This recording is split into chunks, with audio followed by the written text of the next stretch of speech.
Hello, my name is Whitney Russell, and I'm here to give a brief overview of what problem-based learning is in the classroom. So to begin, I just want to talk a little bit about what I'm going to cover in this presentation today. First, I'm going to jump into what I think problem-based learning is. What is my definition of problem-based learning after all the reading that I've done and the videos that I've watched? What is problem-based learning to me? And then after that, I'm going to take a look at the textbook, Problem-Based Learning and Inquiry Approach by John Barrell.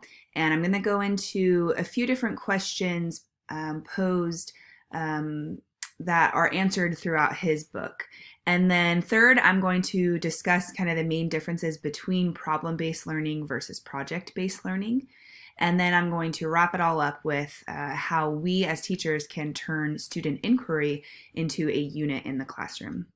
So to begin, problem-based learning, my definition. So what do I think problem-based learning is? Well, in my opinion, problem-based learning is the process by which individuals pose real-world questions, initiate research, formulate possible solutions, and then test their theories. Through this process, individuals learn in the most relevant way possible. Now notice I didn't use the word students there because I think that problem-based learning isn't something that necessarily happens only in the classroom. It's something that we can do even when we're not students. I think about my 4-year-old daughter. She was the first person that popped into my head when I started reading about problem-based learning, because she so authentically just asks questions about everything. She's so curious about the world, and she is so prone to ask those questions and investigate those questions. So I think that that is something that we are kind of inherently born with.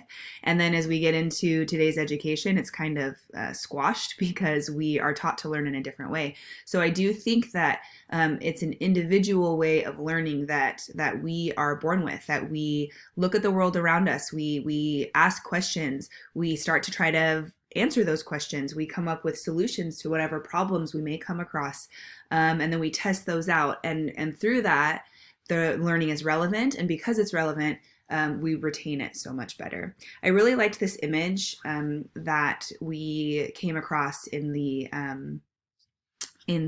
design thinking article that we read. Talks about how, it's like a 5-step process in design thinking or learning. That first you empathize with your client or with whoever you're trying to create a solution for.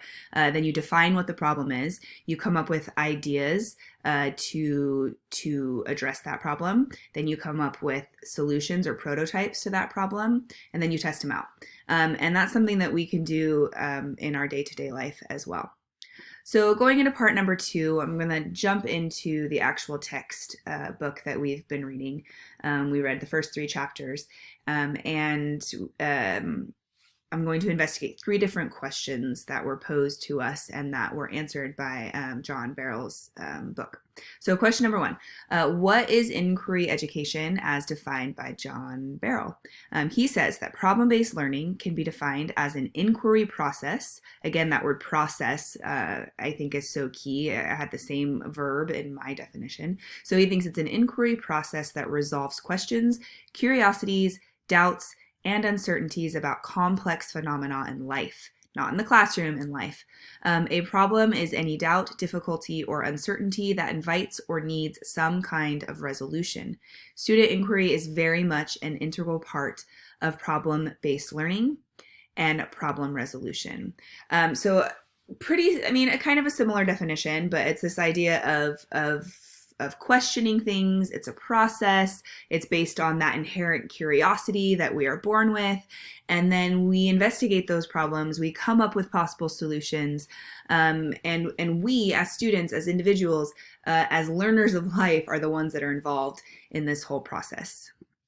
So I love this quote that came from chapter 1 from the book. It says, problem-based learning is a way of challenging students to become deeply involved in a quest for knowledge, a search for answers to their own questions, not just answers to questions posed by a textbook or a teacher. And that right there is how you are going to get your students invested in the curriculum, is that they need to be searching for knowledge. They need to be searching to answers to their own questions, not these questions that we pull straight out of textbooks that they then regurgitate the answers that the textbook gave them. Like, they have to be their own personal questions in order for this to work, in order for it to be authentic and relevant to our students.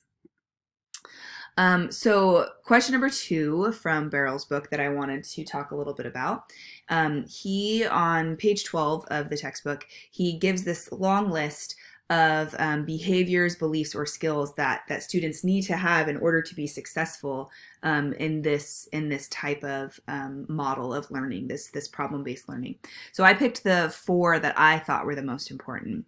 Number 1, an openness to mystery, right? They have to be open to this idea of like, ooh, I get to solve something. I think that students too often, I hear it from my own students, like, just tell me what to do. You know, they're not open to this idea of like investigating, open to this idea of mystery. They're like, just tell me what I need to do in order to get my grade. And you can't have that type of approach in order in a problem-based learning environment. Number 2, they need to be independent. They need to be self-directed. Because this process is so student-driven, teachers are not going to be holding their hand through the whole process. This goes back to the, tell me what do I have to do? That's not going to happen in a problem-based learning environment. You are coming up with the questions. You're the one that's fueling this process. So they have to be very independent and self-directed. Number 3, I probably should have put it as number 1, but it wasn't number 1 on his list. So I put it as number 3. But number 3, I think, is curiosity. You have to have that inherent curiosity, like, oh, I wonder. You have to wonder about things in order to be successful. And then lastly is persistence. Because this isn't like 1 + 1 = 2, because it's such an in-depth, and I loved one of the adjectives that I read somewhere through all of the content that we were reading in this section. It defined like the question, like it as messy. It is so messy because you don't have your, you know, like inside the box type of learning. It's a very messy process. And so they have to be persistent. It would be so easy to get bogged down when they don't have 1 + 1 = 2. And so they need to be very persistent through this process.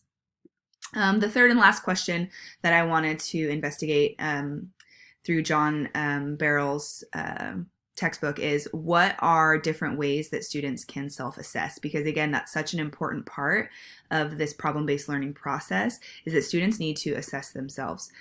He presented 5 different alternative forms of self-assessment, ways that students can be involved in the assessment process, not, you know, the ways that teachers determine how they're assessed, but how can students be involved in that process? Number 1, he suggested that we allow students to come up with their own exam questions. Number 2, allow students to reflect on their learning by using thinking journals. Number 3, using concept maps so that students have to like map out what they have learned. Number 4, folders and portfolios. So instead of, you know, taking a multiple choice test, they have to provide a body of work. Provide evidence that they have gone through this process. And then lastly, I love this one, writing letters to their mom or their dad or anybody really important in their life about what they're learning in their classroom. I know that's something that some colleagues of mine, their students go to not, they don't go to, you know, a traditional high school. They go to kind of alternative education high schools. And that's one of the things that they have to do, is they have to like present to their parents like what they have learned. And I think when your parents are the one listening, there's a little bit more investment there. So moving on to part 3 is, what is project-based learning versus problem-based learning? I put the kind of this Venn diagram type thing because there are some similarities depending on what you read too, difference of opinion on what problem-based learning is and what project-based learning is. So let's talk a little bit about that. Simply put, project-based learning are when most of the components are constructed by the teacher, including the learning goals, right? They give you a project. So instead of, here, take a test, it's like, here, demonstrate your understanding, demonstrate your mastery by creating this project. But still, in a project-based learning environment, the teacher is still determining what that project is. Whereas in a problem-based learning environment, students are involved in every step of the process. Remember, they formulate the very questions that their project is based on. So they start at the very beginning, right? The inquiry. What questions do you want answered? That's where they start. And then, from posing the questions to gathering the research to forming the solutions to testing the theories to the way that they are even assessed, going back to, the previous slides, they are involved in every single step of the process. One of the articles that we read said that, just to make things more simple, they say that problem-based learning is a type of project-based learning. But I kind of disagree with that. I think that problem-based learning is actually so much more robust than project-based learning for this reason, because students are involved in every single step of the process. All right, so number 4, how can teachers infuse student inquiry into their own curriculum and then turn that inquiry into instructional units? I think the easiest way, honestly, to do this is I pulled this straight out of our textbook, the John Barrow's textbook, this goes back to Teacher Education 101, a KWL chart.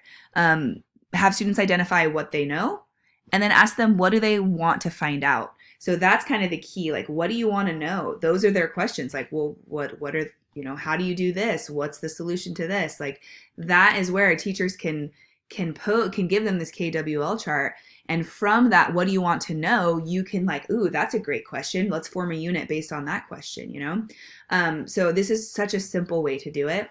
But I think an even broader way to use student inquiry to form a unit is to create a community of inquiry in your own classroom. This is straight from John Barrow's words, right? He says, the most important thing that you can do is create a community of inquiry. And I loved that. Create a community that your students feel comfortable asking the hard questions.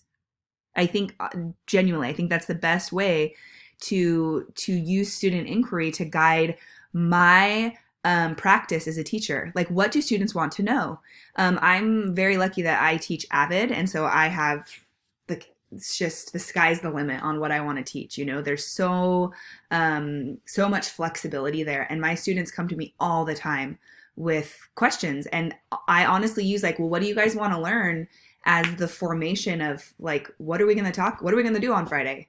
Questions that I'm hearing over and over again. That kind of determines my teaching process. And so I think that I can take it even a step further and use their questions to form problem-based learning. So you want to know the answer to it, you figure it out. I will guide them through it, because at the end of the day, I'm the teacher and I'm the one that's facilitating their learning. But they get to go through this messy process. But I think before you can even get there, you've got to create a community of inquiry. Your students have to feel comfortable asking the questions. So I'm going to leave it there. This was a really eye-opening module, just really looking at, different ways of approaching teaching, and I very much enjoyed it. Thank you.